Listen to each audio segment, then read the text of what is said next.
Good morning, everyone. Have you ever been out in nature photographing some amazing scenes, some awesome wildlife encounter? You think you're getting these incredible shots that you're just so happy with, but when you go to check them after the fact, you realize that they're all soft or just slightly out of focus. Let me tell you from personal experience, there is nothing more frustrating.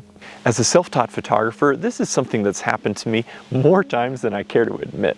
But because of that, I've also been able to identify the various causes, and today I'm going to share those with you along with how to fix them. So if you want sharper images in your wildlife photography, follow along with today's video as we dive into just that.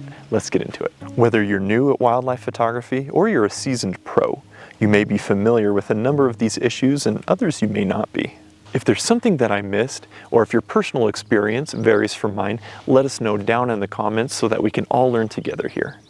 Let's start off with some of the most basic and common issues that we face as wildlife photographers, and as the video goes on, we'll progressively get into the more obscure issues that we face that you don't hear about as much. First, let's look at some of the lens and camera settings that may be affecting the overall sharpness of your images. Let's jump into the image stabilization. Many lenses and various camera bodies are equipped with image stabilization. The purpose of this function is to detect a lens and camera movement and then counteract that movement, projecting a more stable image onto the camera sensor. I leave my camera's image stabilization on the majority of the time, but because I hike with my camera out and ready so much, the switch will occasionally brush against my leg or backpack, getting switched off in the process.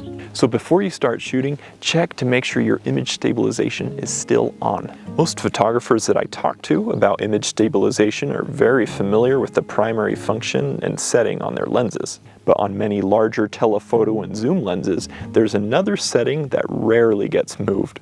That is the stabilizer mode.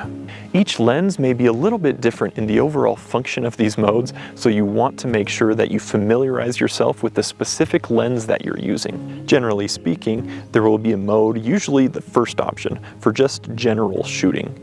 The other modes may include a specified option for panning, one that corrects shakes only during exposure, one for erratic movements. There may also be a low and high option depending on the amount of camera shake, as well as some other various options.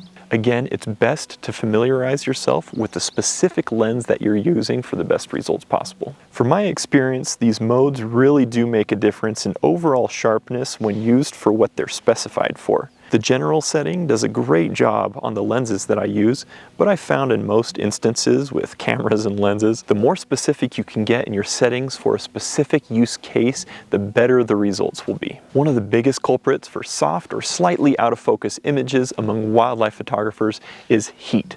Not something you would think of, at least not something that I thought of when I first started getting into wildlife photography, but nonetheless, this has been a huge cause for soft images among wildlife photographers, especially those using longer lenses. When air heats up, it rises. This hot, rising air causes a slight distortion or bending of light, which then leads to soft or out of focus images. This distortion increases with distance, so one of the best ways to help negate it is to close the distance between you and your subject if you can do so in an ethical way. Certain areas or landscapes can be more prone to these heat shimmers than others. Large open areas or bodies of water can be especially bad. So if I'm out in the field photographing a subject, I'll first try to close the distance between me and the animal. And if that's not possible to do without disturbing or stressing the wildlife out, I'll move into the forest or woods, or another more closed-in area and start looking for wildlife there. The heat haze will decrease or disappear altogether, and the ideal, sharp photography can resume. Keep in mind that heat haze isn't the only condition that will get in between your lens and subject, causing these softer images. Other conditions such as smoke, dust, rain, and snow can also cause your images to become soft. The longer your focal length is, and as the distance between you and your subject increases, this softness will become increasingly worse as more is being compressed into your image because of the increased distance and magnified because of the large focal length. So again, whenever possible, decrease the distance between you and your subject, and if you can, decrease your focal length a little bit as well. This should result in sharper images even in adverse conditions. One of the easiest, if not the easiest thing you can do to increase the overall sharpness in your pictures is increase your shutter speed when shooting. As a general rule of thumb, when photographing wildlife, I won't drop below 1/250th of a second on my shutter speed when photographing a stationary subject, 1/1000th of a second for slower moving wildlife, 1/1600th of a second for slower flying birds, and 1/2500th of a second for faster flying birds. These are the minimums that I personally try to adhere to, and I found that the resulting images are usually tack sharp. Now, I understand that this isn't always possible due to natural light conditions, but I found that if you're already close to those minimums and your ISO isn't already too high, it's better and your images will come out sharper if you bump the ISO up and shutter speed up simultaneously, rather than keeping them lower in hopes to have a less noisy image due to the lower ISO. Increasing your shutter speed speaks for itself, as you're better able to freeze your subject's movement as well as any camera movement introduced from wind or introduced from feeble arms like these. Join me on an amazing safari in Kenya's Masai Mara. Incredible wildlife encounters, a comfortable safari camp with all the accommodations, enough room in the vehicles for yourself, your gear, and uninterrupted views from both sides, and the best guides out there. Our full days in the field lead to encounter after encounter, starting before the sun has risen and ending after it's set. Spots are available for later this year and early next year, so hit the link in the description below to get more details and to sign up now. Let's get back into it. Did you know that the lenses that you use have an ideal aperture where they become the sharpest? I'll be the first to admit, if I'm using a lens that allows me to shoot at f4, I usually shoot at f4 so that I can get a lower ISO and or a faster shutter speed. But this may not actually be best for your photos.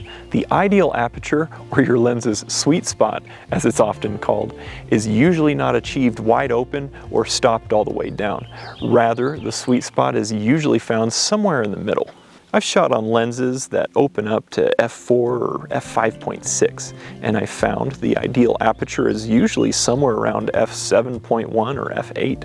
A reliable and easy way to test this at home is by using some sort of target, usually something with a flat surface and heavy contrast. In fact, specified targets for these tests can be purchased or simply printed at home. Take your target and photograph it at the same focal length while remaining the same distance away from it, all the while shooting at each f-stop. Once you have adequate samples, zoom into each image and compare the results. You know when you go to the eye doctor and he puts that huge thing in front of your face and says, which options are clearer, 1 or 2, 3 or 4?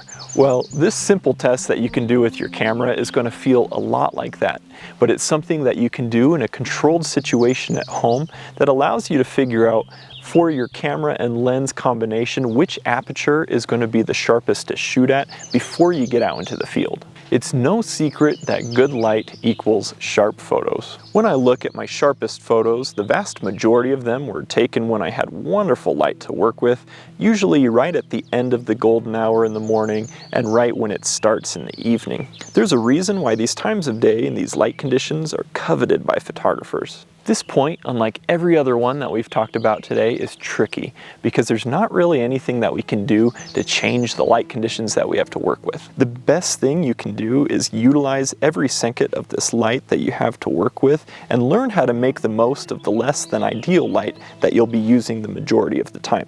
Next, let's jump into the autofocus settings really quickly. First, make sure your camera is set to continuous focus. Since we're dealing with moving subjects, continuous focus is the only option that I ever use. Depending on your camera, there may also be specific autofocus shooting modes that will greatly affect the overall sharpness and hit rate of your images. This subject deserves its own video. Luckily, I have one that you can check out right here, and I'll jump into the best settings that you can use for your specific wildlife scenario. Thank you so much for the comments, and for those of you who support my work by ordering prints, calendars, and joining me on my wildlife workshops. I always appreciate your support. We'll see you next time.